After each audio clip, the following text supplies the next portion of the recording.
Then there is the koinonia, the fellowship of suffering. In chapter 3, verse 10, I want to know Christ and the power of his resurrection and the fellowship of sharing his sufferings.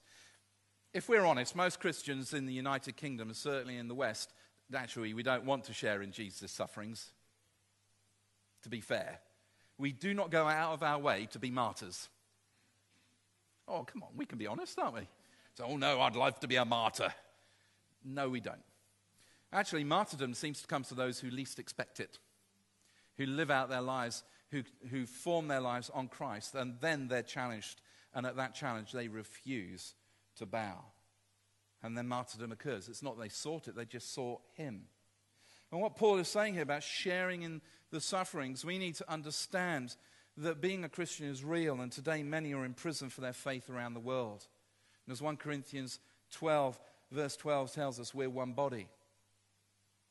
If they hurt, we hurt. But there might be a time in our lives when we hurt for our faith. I don't think that's that far away, but that time is coming. And there will be the fellowship of suffering. And then, finally, on this second point, you notice that each of my points have about a dozen points. On this second point, the koinonia of trouble, yet it's good for you to share in my troubles. The idea of sharing trouble is interesting. Most people I know that have problems or trouble like to share their troubles. They like to let you know that. And that's not a bad thing, because we need to share troubles. We need to actually explain to each other how we're feeling, what we're going through, so that we can be prayed for, helped, and nurtured through that. But sometimes I've met people who want to tell you their trouble in the first 30 seconds of meeting you. Of course, there's no one like that here. We never have anyone like that here, but we probably all know somebody who goes to somewhere else like that. I understand that. But there is that. And then sometimes people want to compete, don't they? Well, my trouble's bigger than yours. You know, and so the response is, do you know, I remember when I had that problem. Sometimes when people are in the middle of a problem, they don't want to hear that you've had the same problem from the point of view of you turning around and saying to them, do you know what, and I overcame it in two months, and you're still struggling with it after a year. What's wrong with you? Some people compare troubles, but that's actually not what the sharing of trouble means. The fellowship of trouble is when we're moved to assist others. Because Paul continues and says, not one church shared with me in the matter of giving and receiving, except you only. We must never suffer compassion fatigue. We heard this morning about the shoe boxes. I think it's brilliant. I've done it for years. Brilliant thing. Just make sure you put 2 socks in as well as 2 gloves. We don't suffer from compassion fatigue. We share in people's troubles. And then the third area of joy that Paul speaks about, and I've got 5 of these, so if you're counting, we're almost halfway. The third area is the joy of serving. Oh dear. Actually, I like people to serve me, because that's our natural reaction. How many of us, when we get home, is waiting for the other one to say, would you like a cup of tea? Sort of hold out a little bit, because we know, come on men, you know how this works. You get home, the wife says, oh, I'd love a cup of tea. So would I, while you're in there. We've all said it. We've all done it. We all prefer that someone else serves us. But there is a joy that comes in serving. And the Philippian church seemed to be one that, although Paul loved it, at times had tensions and conflicts. We read about 2 ladies in Philippians 4, verses 1 and 2, who are called to agree with each other. But in Philippians 1:27, he says, whatever happens, conduct yourselves in a manner worthy of the gospel. Then whether I come to see you or only hear about you in my absence, I will know that you stand firm in one spirit, contending as one man for the faith of the gospel. How do we do that? How do we get one spirit? The way to do that is to inculcate the attitude of Christ Jesus that is described for us in Philippians chapter 2 and verse 5 through to 11. Some of my favorite verses in the whole of the New Testament are here. And we'll read from verse 4 in chapter 2. I want to read this whole doxology, this Christian hymn. Each of you should look not only to your own interests, but also to the interests of others. Your attitude should be the same as Jesus Christ, who being in very nature God, did not consider equality with God as something to be grasped, but made himself nothing, taking the very nature of a servant, being made in human likeness. And being found in appearance as a man, he humbled himself and became obedient to death, even death on a cross. Therefore, God exalted him to the highest place and gave him the name that's above every name, that at the name of Jesus every knee should bow in heaven, on earth, and under the earth, and every tongue confess that Jesus Christ is Lord, to the glory of God the Father. There's a little phrase there. Each of you, in verse 4 and 5, each of you should not look to your own interests, but also the interests of others. Listen to this. Your attitude should be the same as that of Jesus Christ. What is being described here? The fact that Jesus left heaven, did not consider equality of God something to be grasped, but became a man, then humbled himself even further, if you read through the passage, to death on a cross, obedience to death on a cross, and then God exalted him. For too many Christians, we're in the business of exalting ourselves.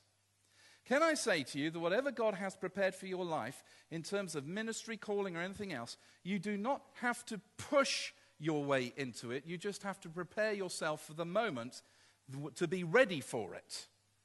You see, God puts the doors in front of us that no man can shut. However, we can prevent ourselves walking into those avenues of service just through our own character development and so on and so forth. Let me illustrate this for you and try to illustrate this idea in verse 6 of chapter 2, who in being very nature God did not consider equality with God something to be grasped. This word grasp in the Greek means robbery.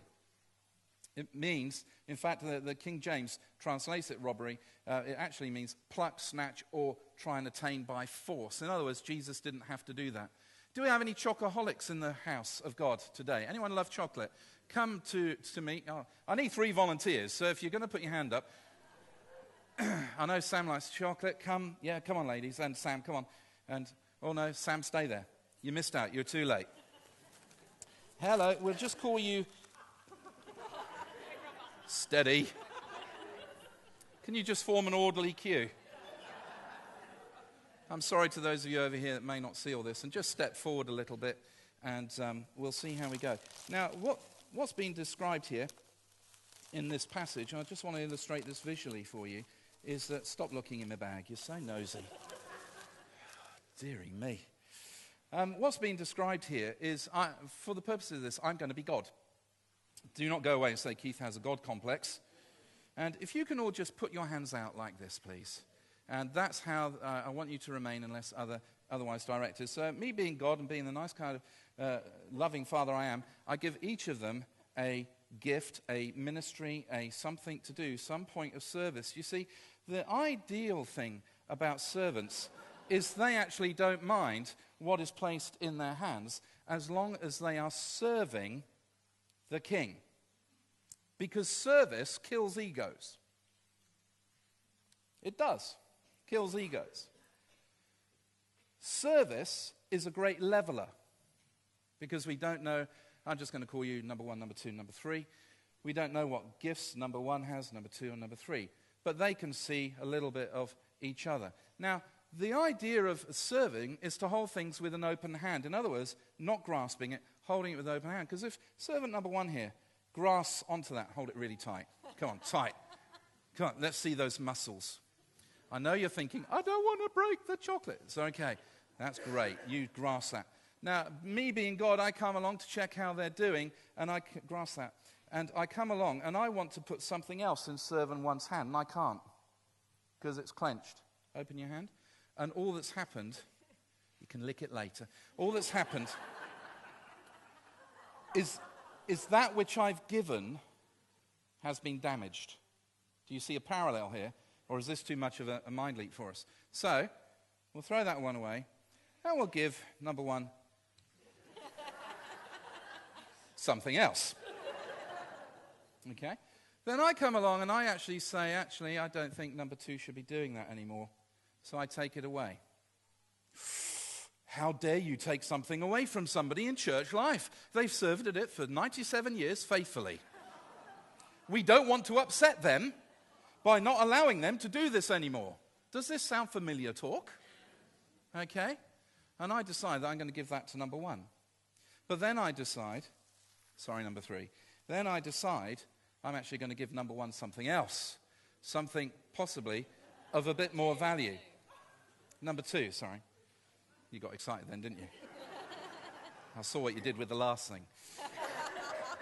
So I give number 2 something else, but because they're servants, they don't really care what anyone else has.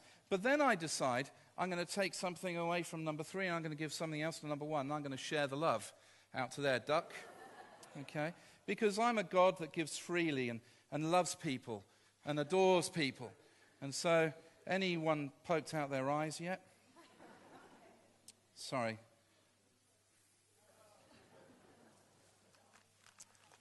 Darn it. But then, because number 3 has been very faithful, I give number 3 something else. And they don't mind. Because the servant desires to serve. Because the joy of service means it's more important to serve than what I do. See, what I do does not bring me status. Being a servant does not bring me status. But what is being demonstrated here is that true servants don't have to push on a door, grasp for anything, or fight for it. What happens is God is able to remove things, give new things, because the attitude is right, because the attitude is that of Jesus Christ, who did not consider equality with God something to be grasped. I've got the joy, joy, joy, joy down in my heart. And then,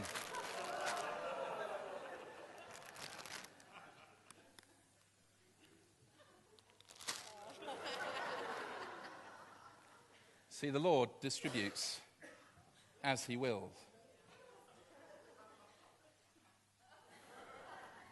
Some of you are really good catchers. Some of you shouldn't play for England. And you may keep the chocolate. Don't you want to thank them?